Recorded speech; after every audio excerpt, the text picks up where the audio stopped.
Hi all, എന്തൊക്കെയുണ്ട് വിശേഷം? എല്ലാവരും സുഖമായിട്ടിരിക്കുന്നു? എല്ലാവരും ഇപ്പം എക്സാംസിൻ്റെ ഒരു ചൂടിലാണല്ലേ? കാരണം നമുക്കറിയാം പരീക്ഷയുടെ ഡേറ്റ് എല്ലാം അനൗൺസ് ചെയ്തു. അപ്പം അതുകൊണ്ട് തന്നെ നമുക്ക് പഠിച്ച് തീർക്കാനുള്ളതൊക്കെ തീർക്കണം, റിവിഷൻ തുടങ്ങണം, അങ്ങനെ എല്ലാവരും തിരക്കിലാണെന്നറിയാം.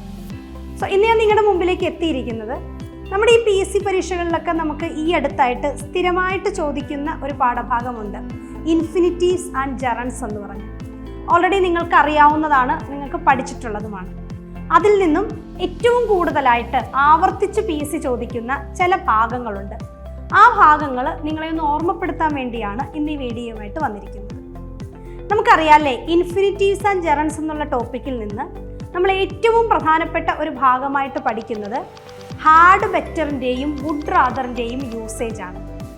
എന്താണ് ഹാഡ് ബെറ്ററും വുഡ് റാദറും ഉപയോഗിക്കുമ്പം നമ്മൾ ശ്രദ്ധിക്കേണ്ട കാര്യങ്ങൾ? നമുക്കറിയാം, ഒരു സെൻറ്റൻസിൽ നമ്മൾ ഹാഡ് ബെറ്ററോ വുഡ് റാദറോ ഉപയോഗിച്ചിട്ടുണ്ടെങ്കിൽ അതിനുശേഷം എപ്പോഴും നമ്മൾ ഉപയോഗിക്കുന്നത് വെർബിൻ്റെ ബെയർ ഇൻഫിനിറ്റീവ് ഫോം ആയിരിക്കണം. എന്താണ് ഈ ബെയർ ഇൻഫിനിറ്റീവ്? നമുക്കറിയാം, നമ്മളതിനെ വെർബിൻ്റെ ബേസ് ഫോം എന്നാണ് പറയുന്നത് അല്ലേ? അതായത് അതിൻ്റെ കൂടെ ഒന്നും ചേരാണ്ട് വെർബിൻ്റെ പ്ലെയിൻ ആയിട്ടുള്ള ഫോം. അപ്പോൾ നമ്മളൊരു സെൻറ്റൻസ് പറയുവാണ്, you had better dash home എന്ന് പറഞ്ഞു കഴിഞ്ഞാൽ നമുക്ക് അതിൻ്റെ കൂടെ ചേർക്കാവുന്ന വെർബ് എന്ന് പറയുന്നത് ഗോ എന്നുള്ള വെർബിൻ്റെ ബേസ് ഫോം മാത്രമാണ്. അല്ലാണ്ട് ഗോയിങ് എന്നോ ടു ഗോ എന്നോ ഗോസ് എന്നോ വെൻറ്റ് എന്നോ അങ്ങനെയുള്ളതൊന്നും ചേർക്കാൻ പാടില്ല. വെർബിൻ്റെ ബേസ് ഫോം അഥവാ ബെയർ ഇൻഫിനിറ്റീവ് ഫോം. അതുപോലെ തന്നെയാണ് നിങ്ങൾ ശ്രദ്ധിക്കേണ്ടത് വുഡ് റാദറും. അപ്പോൾ ഹാഡ് ബെറ്റർ വന്നാലും വുഡ് റാദർ വന്നാലും രണ്ടിൻ്റെയും കൂടെ നമ്മൾ വെർബിൻ്റെ ബേസ് ഫോം അഥവാ ബെയർ ഇൻഫിനിറ്റീവ് ഫോം മാത്രമേ ഉപയോഗിക്കാമുള്ളൂ. ഇനി അതുപോലെ തന്നെ വളരെ പ്രധാനപ്പെട്ട 3 കാര്യങ്ങളും കൂടി ഉണ്ട് നമുക്ക് ഈ ചാപ്റ്ററിൽ. Would you mind, do you mind already നിങ്ങൾ കേട്ടിട്ടുണ്ടാകും അല്ലേ?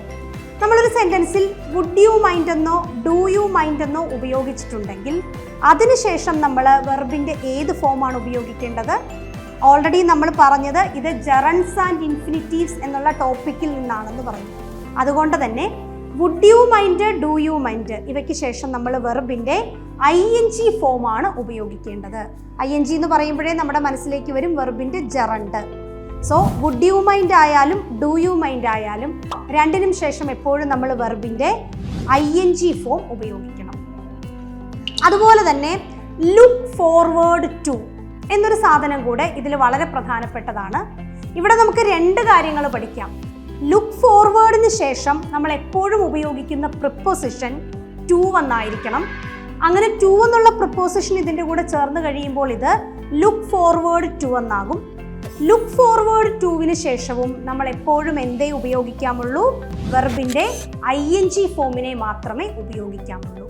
അപ്പോൾ ഇത് 3 കൂടെ ചേർത്ത് പറഞ്ഞാൽ would you mind, do you mind, അതുപോലെ തന്നെ ലുക്ക് ഫോർവേഡ് ടു. ഇത് 3നും ശേഷം എപ്പോഴും നമ്മൾ വെർബിൻ്റെ ING ഫോം ഉപയോഗിക്കണം. അതേസമയം ഹാഡ് ബെറ്റർ എന്നോ വുഡ് റാദർ എന്നോ ആണ് പറയുന്നതെങ്കിൽ ഇവയ്ക്ക് 2നും ശേഷം നമ്മൾ വെർബിൻ്റെ ബേസ് ഫോം അഥവാ ബെയർ ഇൻഫിനിറ്റീവ് ഫോമാണ് ഉപയോഗിക്കേണ്ടത്. അപ്പോൾ വളരെ പ്രധാനപ്പെട്ട ഒരു ചാപ്റ്ററാണ്. അതിൽ തന്നെ വളരെ പ്രധാനപ്പെട്ട 5 കാര്യങ്ങളാണ് നിങ്ങളിലേക്ക് ഇപ്പോൾ എത്തിച്ചിരിക്കുന്നത്. സോ എല്ലാവരും നന്നായിട്ട് പഠിക്കുമല്ലോ, മനസ്സിലായല്ലോ എല്ലാവർക്കും? സോ പരീക്ഷയ്ക്ക് നല്ല രീതിയിൽ എഴുതുക. All the best.